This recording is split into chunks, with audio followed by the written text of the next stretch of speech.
silenja inoti mojo silenja inoti alma noti minoti haja silenja inoti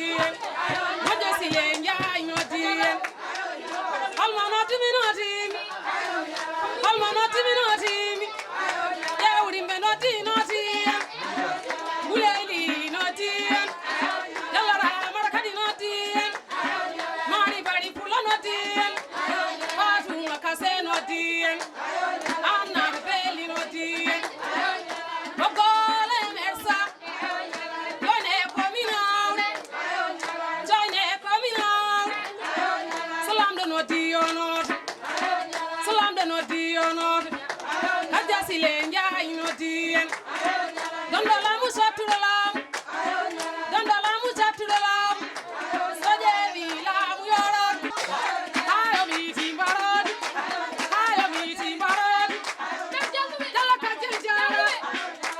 ajal mele maria ali kubaya ali pasira kalanda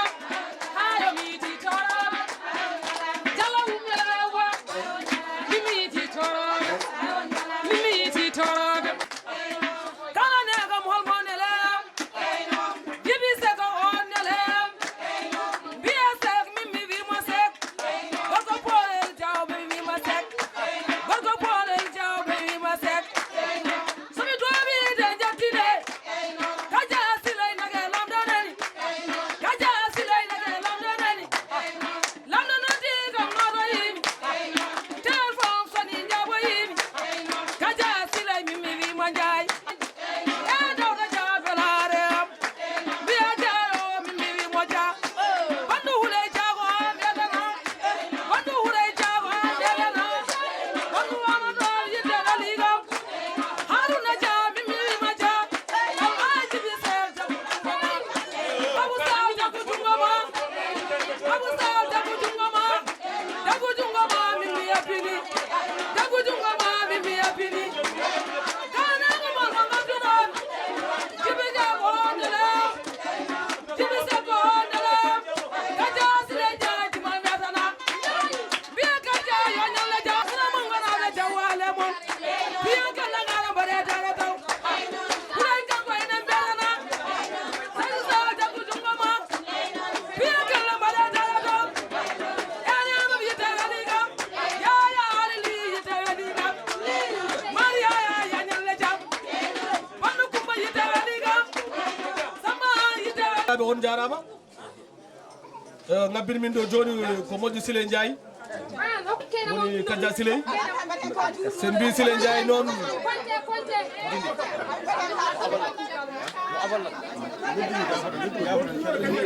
kendiren seeɗa min keɗi mon joni kadi min beltini mon jimiri mon an Fati Moudo aɗa joom galle ma Bala Konté e Issa Gorel Sode wonde Samba Gako on gari ɗo oɗon garde Nene Diallo kañum woni jeewo Bala o kono min jejjita noon amnata jibi kañum ne waɗi hen fayidagal no fewi on jimi on belni adden ɗo ngabbinen ɗo joni ko moƴƴo Sile Ndiaye woni Kaja Sile Ndiaye noon sen mbi Sile Ndiaye ko Sile ruggi bakkat muudo arɗo alal jumani campane baga jomnata mbaɗa ko beeli bawɗi to jawdale policira bara jaba gueɗe maɗa ɓeylo on de wiyata garɓe ba makko so Sile Ndiaye wiyama hol walli wiyata holo o koyɗe makko ɗeɗe juuri ɗo kadi ko ɓi gande Modi Dodi Abdoul Polel Hamadi Modi Bodiel Jonke Amin to jawdale buli lobali wimo ni ko ɓi gande wuuri Amadou Moussa korka ama sandes ma ham gandanma to jabin ɗo kadi ko walil kanko Kaja Sile Ndiaye noon hamin mbawi wiide wonde o heeɓi wuune holko ummin min ɗo ko aɗanite ko député maire kadi ko premier questeur à l'Assemblée nationale hono moni wiyete Daouda Dia o wiyete Daouda Moussa Mariata Samba Soule Thilel Modi ene Malik Ali Sele Samala tugade dureji Demba Dado ko on de hebli min guila Dakar wi yo min garɗo henno min garɗo ɗo e Kaja Sile hamin mbawi wiide noon komin hawre on dañi sens hamin mbawi wiide wonde wuuro Wallel on dañi sens Kaja Sile dañi wuuɗe ɗum tan woni ko laaɓi ko jibi eyyi wallahi so tawi on namdimamami on namdima ko gandumi nde won noon ko Dakar laaɓa joom ko yidde wiide toon min keblama toon hebli min ko Daouda Moussa Dia e dow inde Kadia Sileye Ndiaye min ngari ɗo ko wurtinde anani de ganduɗa hoorema département o e wurtide commune o e hollirde yimɓeɓe wonde commune Hawre guila he cangue hanke hande fof gondi koye monsieur Daouda Dia département ko département Kanel commune o ko commune Hawre gonɗen puisque Walel jeeya koye nder commune Hawre ko ɗum tagui jonde nde e tagui jolde nde ko yimɓe ɓe ganduɗa wabɓe adhéré kañumen ala mo goni ala mo ndewi ala mo jii so wona pojannoɗo haajuji mumen guila hanki anani woni Daouda Moussa Dia debbo e gorko soga moɗo goni ko caggal mom ɗum ɗo e Kadia Sileye ko ɓi Sileye Ndiaye kanko koyɗe makko no juutuɗo goho kanko ko ɓi Sileye Rougui Bakkat ɗo walenaji namda kon Sileye Ndiaye alhamdulillah rabbil alamin kala jam nanoɗo walil bama kon tawa Sileye Ndiaye ɗo tawa ne woodi o wona ɗo sara kono oɗo jejjita noon ko Diawo mala ko Pérédio to Lobali mi wi yummakko ko gande Mody Dodi Abdoul Polil Hamadou Mody Bodiel ɗo ko Lobali wiɗi kono kadi ganduɗa makko Dialalo ngari yummakko ko gande wuuri Amadou Moussa Korka Amadou Mam to Walil ɗo walinaɓe heeɗi ɓeɗe gandi ɗum jarama ngari kanko ko tan Yelidou Diadje Suwadou Diadje Jomen Diadje Dramé Diadje Abdallah Diadje Demaka Dia garanti paw ñaabeyine Diatol lilo ɓooy Diatol Ali Diatol Aljumali Diatol Ali El Sambaley Sambaley wiya to Samba jiwri Hamad do Birane Sula do Birane Samba do Birane Demba do Birane Jadde Moudado Bakkat Moudou Bakkat Moudou Penda Moudou Bakkat jibini Mamadou Bakkat De Bakkat Ndiaye Bakkat Rougui Bakkat Koumba Bakkat Takko Bakkat Amadou Bakkat Mamadou Bakkat jibini Mamadou Bakkat Faye Lobali e jibi Oumar Oumé Mane Diaga Rougui Bakkat jibini Demba Rougui e Bousso Rougui Sileye Ali Diye Kadji Sileye wiide garɓe baba e mi salmini bandiraɓe moni kala inde yettode e mi salmini bandiraɓe foof moni kala inde e yettode oɗo ko musidɗo moɗon Saydou Sall ɗo cuuɗi men Dounde mi calmini bandiraɓe commune Hawre foof mi calmini kadi bandiraɓe département mo Kanel foof suko e mawɗo debbo e gorko foof min calmini ɗum min juurima ɗum kadi min beltinima ɗum kadi amin jetta Allah hamin jettira Allah hawrude e oɗo ñalawma tawa kadi koye jaam wona e mo limti kala juuma bandiraɓe foof nootima guila e ferlo to wiyete tan Senoyel ha yetti Siloru ha yetti Ɓoki Sabbundu ha yetti Joten hay goto heddaki kala ɓi commune o ari min beltima noon saabu darnede min ponno darade min darima kadi bandiraɓe pamani min ɗum ɗon hamin mbawno yidde darade ɓe mbasa famde ɗum ɗon kono no Allah waɗi min jiiɗi darade kadi kamɓene ɓe jaaɓi yadude e meɗen woni holɗum commune aji foof nene jeehi goto foof yi hoore mum ala foof majjuɗo wona ɓi commune o wona caggal commune o goto foof ina andi caɗele gonɗe commune Hawre ala foof majjuɗo ɗum wona debbo wona gorko goto foof ina andi caɗele gonɗe nder commune Hawre ɗum noon wadde so tawi min darima min dewi e Daouda Moussa Dia e wondude e mawnum Harouna Dia ɗum ɗon so bandiraɓe jaadani so tawi bandiraɓe jaadi amen ɗum ɗo bettani min saabu ko hunde fonde wodde Harouna Dia ala ko gollani e nder leydi Sénégal Daouda Dia ala ko gollani e nder département mo Kanel ala ko gollani e nder leydi Sénégal ko fonno wadde ko waɗi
ko moƴƴa haaru samba suru cilel mawɗi heere maali aale sene sambala tugaade tundureje tebbataɗo arsugo fode guita mbaɗen ɓullindireede to wayno boosiyade omo wonde Alassane Mbadiouro ko gorko ceeɗo anani ko grand frère mum Daouda Dia ɗofɗor Daouda Dia gilaji ha hannde holko woni sababu o hannde woni sababu o ko joƴinde ananite lo bureau waɗe installé taw ko département taw ko commune mo Hawre rewɓe ɓe fof ngoni ko caggal Allah caggal on bureau kono noon il faut yimɓe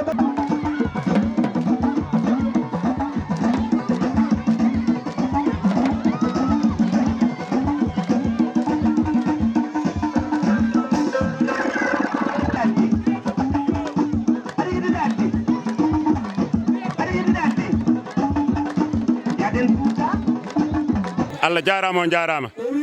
Allah jarama noon on jarama onon awluɓe minen awluɓe ɓe on mbaɗi to ponnoɗon wadde min darima darde nde min ponno darade onon so gari ɗo so tawi min Allah timin ɗo hamin poti weltade kamɓe ɗum ko beela mo wonande ɓe onon wuuro Mango naaɓe onon noon wuuro Mango waaɓe Walel Mango Walel Mango fof o heeri Sinthiou Walel Walel fof o heeri hamin mbiya Daouda Dia haɓe mbiya moƴƴo Moussa Mara Samba Touré woni Daouda Dia guure saraji ɗe fof guure saraji ɗe fof ha fote Walel ha tenke Walel kanko holto wawi wonto mbawɗa waɗan min kuura o wi yo Daouda waɗanɓe kuura hamin gaddana ɗo leɗɗe o wi ɓe gaddanama leɗɗe kanko kadi heedi hen o wi hay leɗɗo goto heeɗade sona an Daouda Dia min ñohatama ko kanko heedi hen o wi moƴƴo Moussa Malal Baydi an ɓe waɗa ko watane heede mawɗo omo wawi ɗum kadi ɓe gandi aɗa wawi ɗum an seydi kadi omo moti ɗum kadi aɗa moti ɗum an seydi Dia wona politique min kaali komo wawi ɗemgal ngal anno ngal wona politique ko mbawdoma tan ɓe kaali seydi leɗɗa men ene jooɗi duuɓi ɗiɗi duuɓi ɗiɗi noon leɗɗi mabɓe ɗiɗi jooɗi ɗum noon ala to ɗe nafata o wi jooɗade noon ala ko nafata e on jarama o wi Allah jarama ɓe Walil e mbiɓe bisimilla mabɓe haɗi toɓe jeeya caggal nde bismiɗen hoɓɓe ɓe noon en jejjita sukaɓe Walil naaɓe ɓeɓe tawi ɗo ɓe sukaɓe Walil naaɓe ɓeɓe tawi ɗo ɓe darima darde ɗo ɓe ponno darade par ce que koɗo fodde mum tan ko teddinede son ji organisation oɗo ko darde sukaɓe saabi ɗum gongo nodda ko fedde rewɓe dendagal taweteɓe e nder commune mo Hawre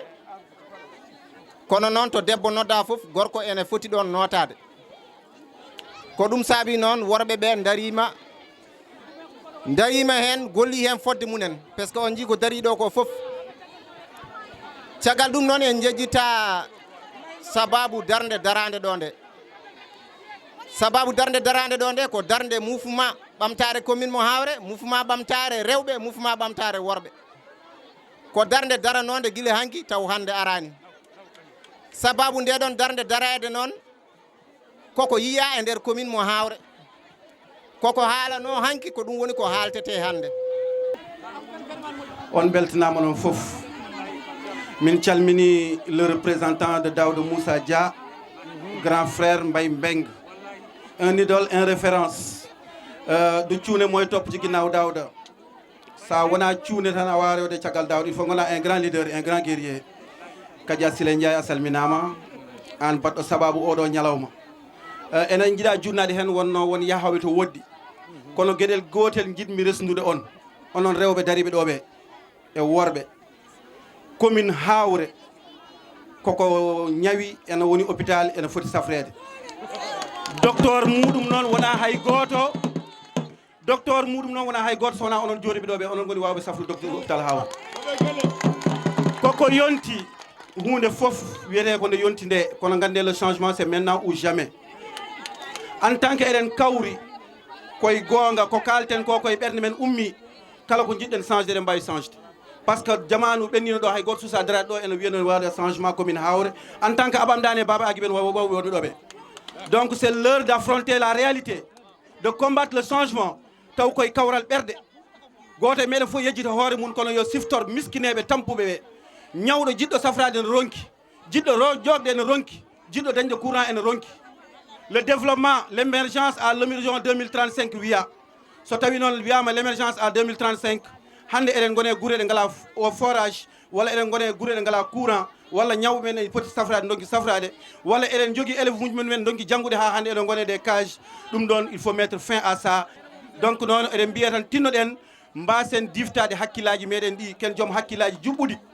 yonti daroɗen change en commune o e dow kawral ɓerde enen fof ndenden gonen neɗɗo goto ndewen e caggal goto ɗum wawi change de commune o so wona ɗum keɗen kala tan kono ala mbawde change ɗo wassalamu oɗon jarro on jaafo. o wi moƴo Sile Ndiaye an Kadia Sile ɓe calminima.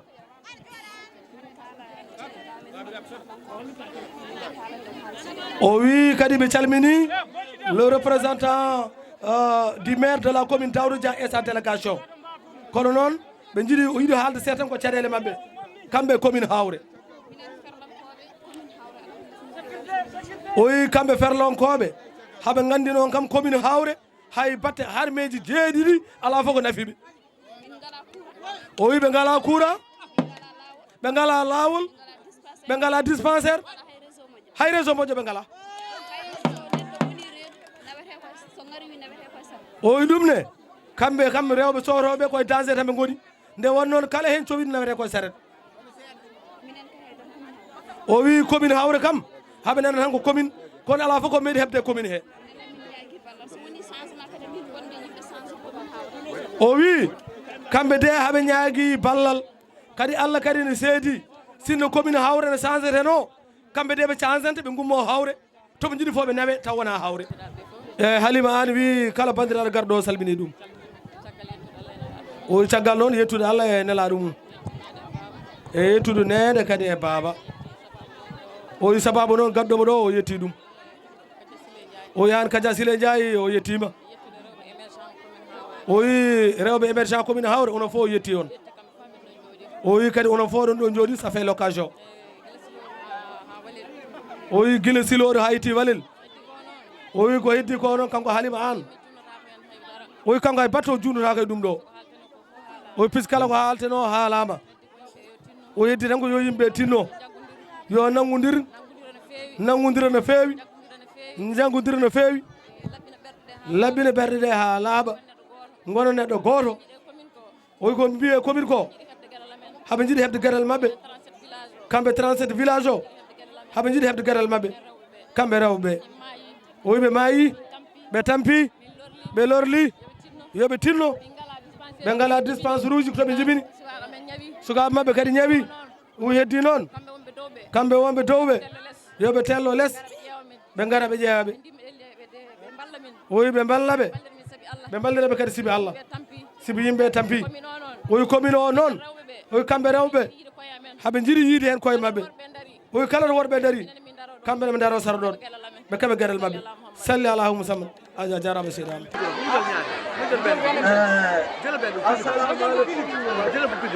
bandiraɓe Walel naaɓe jiɗɗi ko kettodiren seeɗa saabu ɓe mbi ko dille fof ko dille ɗum ɓuuri ɗum doole kadi pular men ni sa itte won ko maayi. Amadou Diallo tan ummade Dakar direct ɗo e Walel wallahi ko Kadia e Daouda kaadi ɗum Kadia Ba Seydou Ba saabu ɗum ɗo mi jooɗi Dakar ɓe mbikama mo addi ga délégation o rewɓe délégation Allah e makko weldemi min Amadou hande mi jaɓani aynoyde bon komi gokkiɗo Allah no seedi komi gokkiɗo hande min fonno aynoyde kono mbimi hande ko weddet mami wiya Kadia Ba tan debbo jontaɗo mi andiri ɗum Harouna Dia wi e Daouda wi yomi tinno yomi yettoɗo worɓe yontaɓe ɓe andinma ko gonɗo dow mum ko puulago fof no caggal Allah caggal moon min noon wiyama gueɗe rewɓe kono komi jiɗɗo wadde adhéré wallahi komi jiɗɗo bokkude hen min hay soko min goto gorko kanko waɗa adhéré nder moon so Allah jaaɓi jokke golle no waɗi fayida Kadia am kadi rewɓe fof nana caggal ma diwan commune o e fof somi yeehi kadi Dakar kala debbo pullo ma wi yo rewa caggal ma saabu kam belɗo rew ko ɗum tan addunomi ɗo Walel naaɓe mi ari ɗo jimmi somi arti ɗo gongol taw ɗum heƴata ɗo taw ɗum watte ko gara théâtre walla waɗe Europe walla waɗe New York Allah no wawi ɗum Allah waɗa ɗum jagge ha tiiɗo eyo wallahi kono janowo yaso wullanode kono janowo somi yanima rewde momani Allah na seedi